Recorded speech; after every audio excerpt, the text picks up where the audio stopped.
आपके YouTube channel end to end science 369 पर। ठीक है ना। जैसे कि विज्ञान को आपने देखा पढ़ते हुए आगे, पार्ट नंबर 3 धातु है धातु को हमने बहुत कुछ कर लिया इसमें। और आज हमारे धातु के समृद्धिकरण की एक विधि चलेगी जो मैं बताया था पिछली वीडियो में, भर्जन और विस्थापन।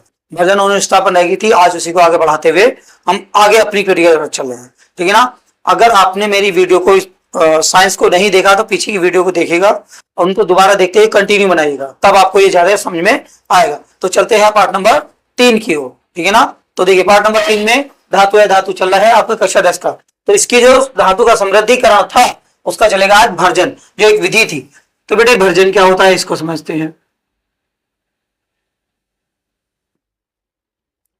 यानी जब हमने खनिज से अयस्क प्राप्त करा था, खनिज से हमने क्या प्राप्त करा था, अयस्क प्राप्त करा था। जब अयस्क को प्राप्त कर लिया था तो उसको शुद्ध धातु प्राप्त करने के लिए हम विधि अपना रहे थे। ठीक है ना। तो उन अयस्कों को हम वायु की उपस्थिति में अगर गर्म कर दें, अयस्कों को वायु की उपस्थिति में गर्म कर दें, किसके साथ बताया मैंने, अयस्कों को वायु की उपस्थिति में गर्म कर देते हैं तो वो ऑक्साइडों में परिवर्तित हो जाते हैं। अयस्क जो है धातु ऑक्साइड में बदल जाते हैं। तो इस क्रिया को हम क्या बोलते हैं बेटे, भर्जन। और गर्म कितना करना है पता है आपको, गर्म इतना करना है ताकि वो गले ना, यानी उसके गलनांक से नीचे। अगर वो भी गल गया, धातु भी गल गया, धातु मतलब अशुद्धियां भी गल गई, गैंग जो मैट्रिक्स थे, और धातु भी गल गया तो दोनों गल गए, फिर अलग कैसे हो जाएंगे, नहीं होने के। इतना गर्म करते हैं जितनी अशुद्धियां उससे गर्म हो जाए, गल के अलग निकल जाए और धातु हमारी बच जाए, तो उसको बोलते हैं हम भर्जन। यानी कह सकते हैं सांद्रित अयस्कों को किसकी, वायु की उपस्थिति में, अयस्क को वायु की उपस्थिति में उसके गलनांक से नीचे गर्म करने की क्रिया कहलाती है आपकी भर्जन। ठीक है ना प्यारे बच्चों। तो चलते हैं। तो देखो जिनमें सल्फाइड की अशुद्धियां होंगी उसी को इसमें भर्जन के रूप में गर्म किया जाएगा। ठीक है ना। तो लिखते हैं सल्फाइड अयस्कों को ऐसे लिखो, जब सल्फाइड अयस्कों को वायु की उपस्थिति में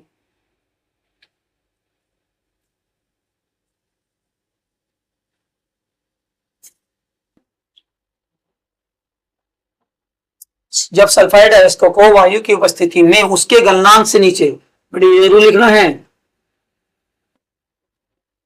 उसके गलनांक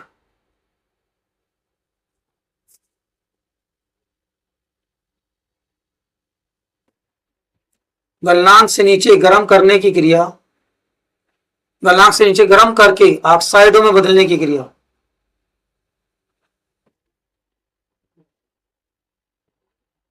ऑक्साइडों में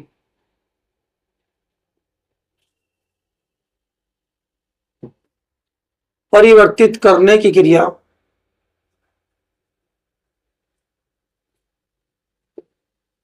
भर्जन कहलाती है। भर्जन कहलाती है। क्या कहलाती है पहले बच्चों, भर्जन कहलाती है। ठीक है ना। जैसे एग्जाम्पल हम ले सकते हैं, अगर जिंक सल्फाइड लें और इसको वायु की उपस्थिति में गर्म कर दें, ठीक, तो इसमें क्या होगा बेटे, दो ऑक्सीजन ना, एक ऑक्सीजन ये एक ऑक्सीजन, तो दो ऑक्सीजन है O2, एक ऑक्सीजन तो इसके साथ जुड़ जाएगी और एक ऑक्सीजन इसके साथ जुड़ जाएगी, यानी ZNO plus SO2 sulphide dioxide बन जाती है। ठीक है ना। अब इस प्रकार हम बैलेंस कर सकते हैं। तो देखिए बस किसके बराबर में, ऑक्सीजन के, तो पहले दो की गुणा यहाँ करते हैं, दो की गुणा करोगे, दो की गुणा यहाँ हो जाएगी, सल्फाइड के दो हो गए तो दो की गुणा यहाँ पर हो जाएगी। देखो दो तो ये रहे, ऑक्सीजन के दो किसमें, दो दूनी 4, तो कितने हो गए 6, तो यहाँ पर 3 की गुणा कर सकते हैं। ठीक है ना। तो इसको बोलते हैं हम भर्जन अभिक्रिया। समझ में आई बात को। तो सीधी बात है, यानी ये सल्फाइड अयस्क लिख आ सकता क्वेश्चन आ सकता है एक नंबर में विकल्प में कि भर्जन की क्रिया किसकी अशुद्धियों के रूप में की जाती है, किन अशुद्धियों को ऑक्साइडों में बदल जाता है। तो सल्फाइड की अशुद्धियां होनी चाहिए उसमें, उसको बदला जाता है ऑक्साइडों के रूप में। ठीक है ना प्यारे बच्चों।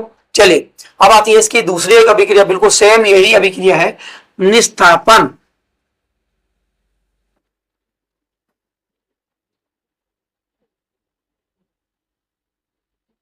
क्या अभिक्रिया है, निस्तापन। ठीक है ना। तो ये अभिक्रिया कहती है, बिल्कुल सेम यही अभिक्रिया ये वाली है। हमने यहाँ लिखा सल्फाइड एस्को को वायु की उपस्थिति में, हमें लिखना वायु की अनुपस्थिति में उसके गलनांक से नीचे गर्म करके ऑक्साइडों में परिवर्तित करने की क्रिया भर्जन कहलाती है। बस बेटे कुछ नहीं बदलता, इसमें वायु नहीं होती, इसमें वायु उपस्थित है, वायु की अनुपस्थिति में करना है, ठीक है ना। सभी पदार्थों अयस्कों को क्या करना है, वायु की अनुपस्थिति में गर्म करना है। समझ भाई बात को ना। तो याद हो गया हमें, भर्जन वायु की उपस्थिति में गर्म करने की क्रिया, निस्तापन वायु की अनुपस्थिति में गर्म करने की क्रिया। ऑक्साइडों में जब बदलेंगे दोनों को तो क्या कहलाएंगे, निस्तापन और भर्जन। तो ठीक है मेरे प्यारे बच्चों, तो देखो निस्तापन हो गया, यानी सांद्रित अयस्क को ऐसे लिखो, जब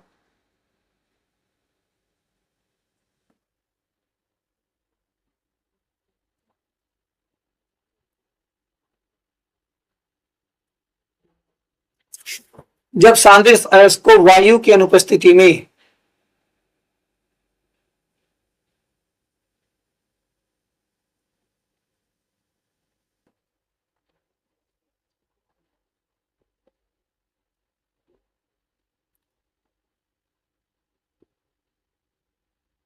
उसके गलनांक से नीचे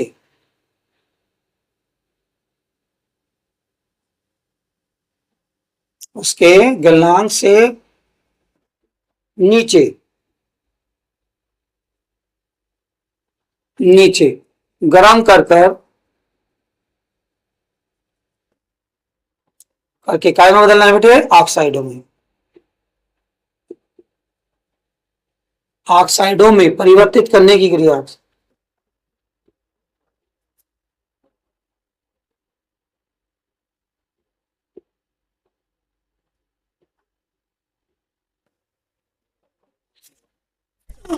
ऑक्साइडों में परिवर्तित करने की क्रिया क्या कहलाती है, निस्तापन कहलाती है।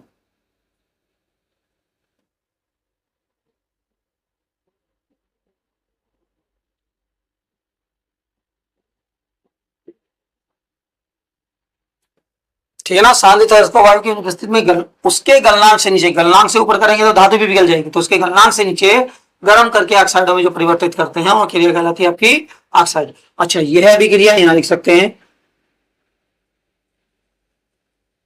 यह क्रिया कार्बोनेट अयस्कों में की जाती है, कार्बोनेट अशुद्धियों को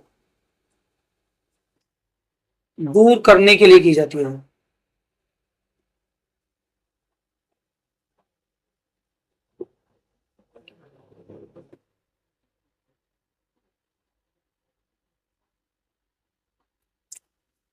ऑक्साइडों को, कार्बोनेट की अशुद्धि को दूर करने के लिए की जाती है। तो समझ में आ गई बात बच्चों।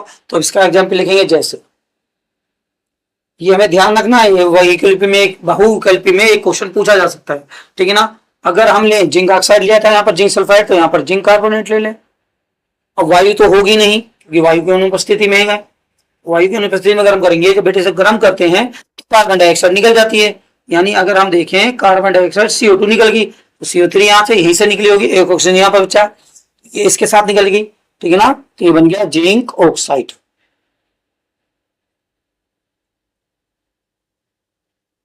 ठीक है ना। तो इस प्रकार हो जाता है हमारा भर्जन और निस्तापन का समापन। आगे चलते हैं।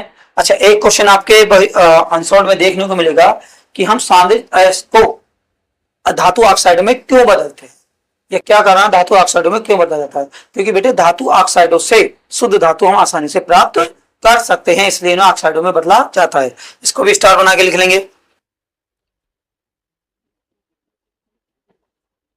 ठीक है ना। यानी सांद्रित अयस्क से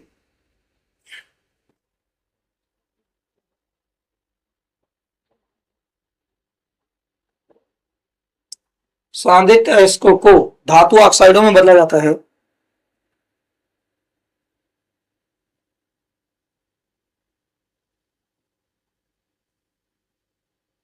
धातु ऑक्साइडों में परिवर्तित परिवर्तित किया जाता है, क्योंकि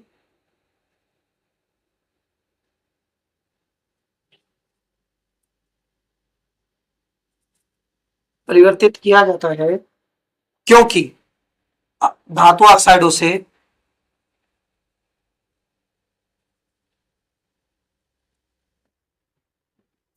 क्योंकि धातु ऑक्साइडों से शुद्ध धातु प्राप्त करना आसान है। शुद्ध धातु आसानी से प्राप्त की जा सकती है।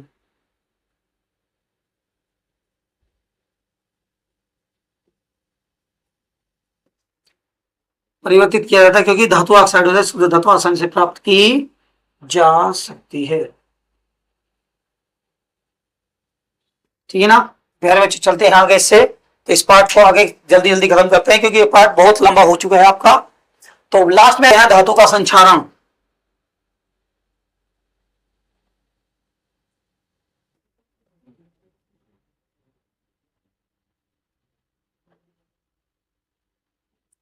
अब देखिए बेटे, आता है धातु का संक्षारण। अब धातु का संक्षारण क्या है, ये आपको पहले पार्ट में पढ़ा गया संक्षारण, वहां पर हेडिंग थी बस केवल संक्षारण। वही वाली बात है बेटे, वही है बिल्कुल सेम वही। यानी धातु को वायु और नमी में रख दिया जाए। वायु मतलब भार और नमी मतलब जब उस पर ओस पड़ती है सुबह को, अगर हम उसे बाहर रख देंगे तो वायु चलेगी उस पर ऊपर और सुबह की ओस पड़ेगी। रख देते हैं तो उस पर धीरे धीरे वो क्या होने लगती है, उस पर एक लाल भूरे रंग की परत लग जाती है। उसे बोलते हैं हम, क्या बोलते हैं उसे, लोहे पर, हाँ जंग, जंग लगना बोलते हैं ना प्यारे बच्चों। तो जंग लग जाता है और जंग लगने की क्रिया, जंग लगने के कारण वो क्या होता है, धीरे धीरे क्षय होने लगता है। यही क्रिया धातु का संक्षारण कहलाती है। ठीक है ना, तो सीधी बात है। तो लिखेंगे, जब धातुओं को वायु या नमी के संपर्क में आ जाती है, जब धातुएं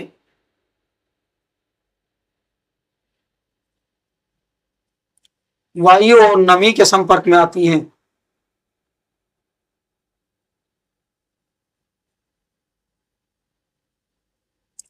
जब धातुएं वायु और नमी के संपर्क में आती हैं,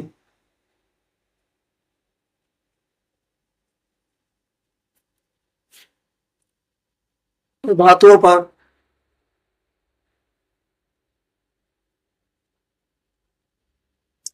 धातुओं पर एक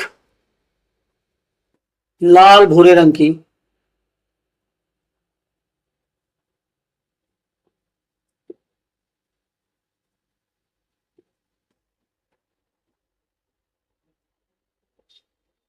परत चढ़ जाती है। ठीक है ना प्यारे बच्चों, यानी जब धातु को वायु और नमी के संपर्क में आती है तो उस पर लाल भूरे रंग की जंग परत चढ़ जाती है, जिसे जंग कहते हैं।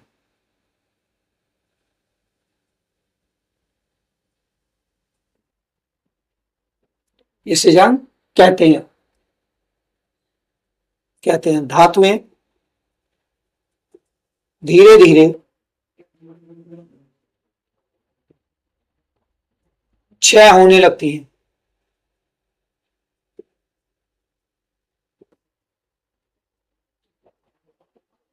धातुएं धीरे धीरे क्षय होने लगती हैं, यही क्रिया संक्षारण कहलाती है।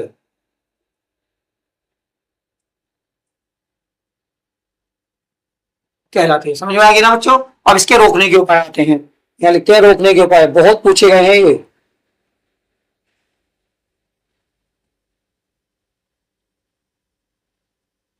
अब रोकने के उपाय क्या है, रोकने के उपाय आप जानते हैं। नंबर 1, धातु पर पेंट करके।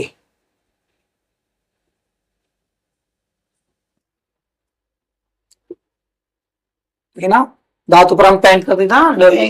अब लोहे की हम एंगल लगाते हैं अपने घरों के आगे, तो ग्रिल लगाते हैं, जीना लगाते हैं, तो उस पर हम क्या करते थे, पेंट, तो उसे जंग से बचाते हैं इसलिए। दूसरी, नंबर 2, तेल लगाकर।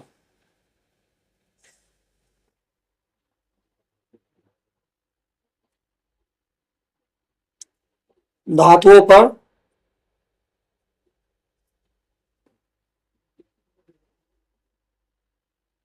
पर तेल लगाकर। नंबर 3, ग्रीस लगाकर।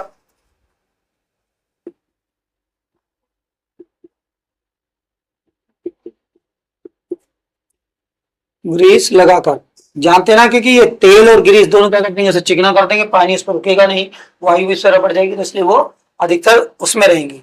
एक होता है यसत लेपन के द्वारा। अगला है बेटे, धातुओं को यसत लेपन करने पर। धातुओं पर यसत लेपन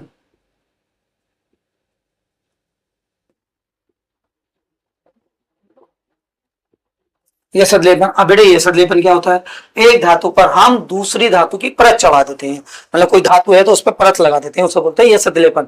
आपने अपने घरों में देखा होगा, हमारी जो माँ बहन होती है ना, कुकर रखती है कभी गैस पर या किसी पर रखते हैं तो ऊपर मिट्टी का लेप लगा लेती हैं, उसकी तली में मिट्टी का लेप लगा देती हैं।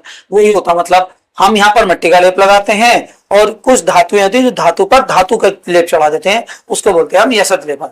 जैसे स्टेनलेस पर टीन का चिंक का लगा देते हैं, ठीक है ना, तो उसी को बोलते हैं यसदलेपन। तो ये रहा धातु का संचरण। अब इससे आगे चलते हैं कि अब आता है आपका उप धातु और एक मिश्र धातु।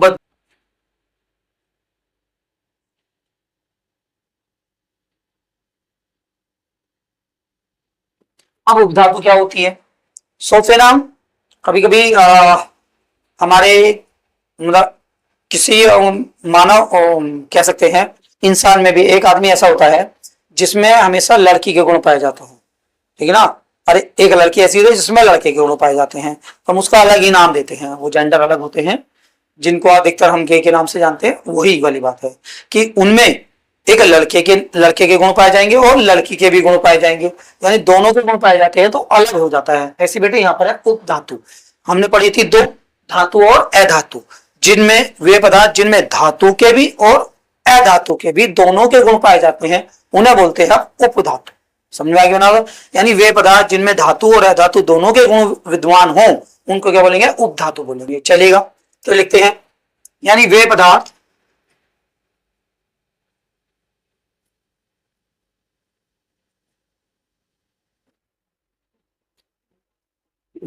जिनमें धातु हो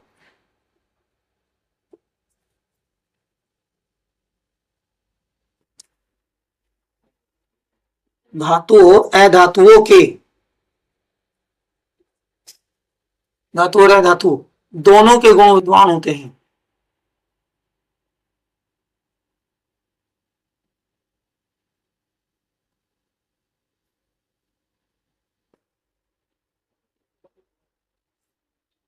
विद्यमान होते हैं उन्हें बोलते हैं, उन्हें उप धातु कहा जाता है।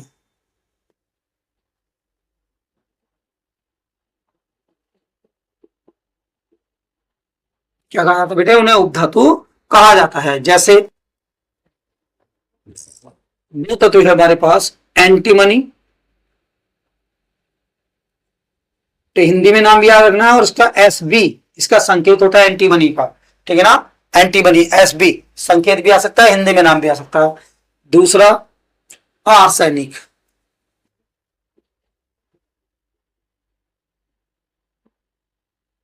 आर्सेनिक जिसे बोलते हैं हम एएस, ठीक है ना। तो ये दो तत्व ऐसे हैं जिनमें धातु या धातु के दोनों के गुण पाए जाते हैं। हो गया ठीक बेटे। अब चलते हैं आगे, मिश्र धातु।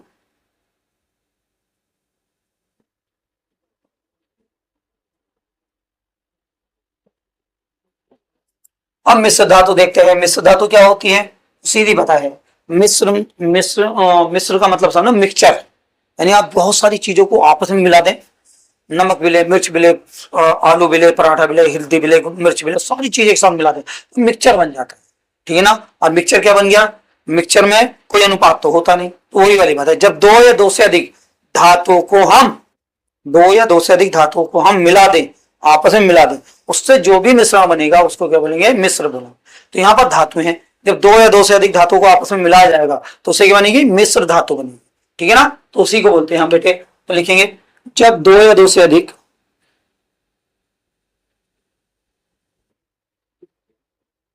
जब दो या दो से अधिक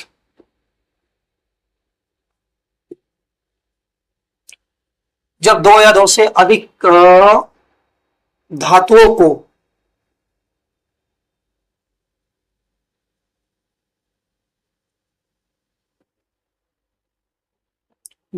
गलाकर उन्हें समान मात्रा में गलाकर उनके लिख दो, उनके समांगी मिश्रण को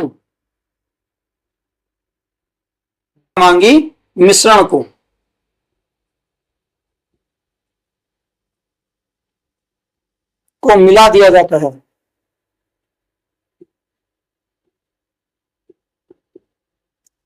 बेटे ठीक है ना, जब दो या दो से अधिक धातुओं को गलाकर उनके समांगी मिश्रण को मिला दिया जाता है तो इस प्रकार प्राप्त, इस प्रकार प्राप्त मिश्रण को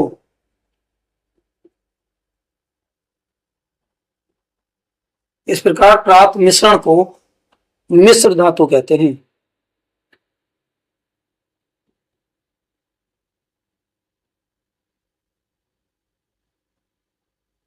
कहते हैं, ठीक है ना बेटे। इस प्रकार ये होगी मिश्र धातु। अब जैसे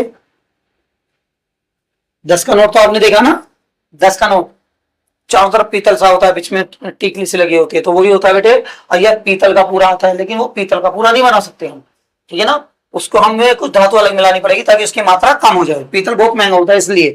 तो जैसे बेटे पीतल,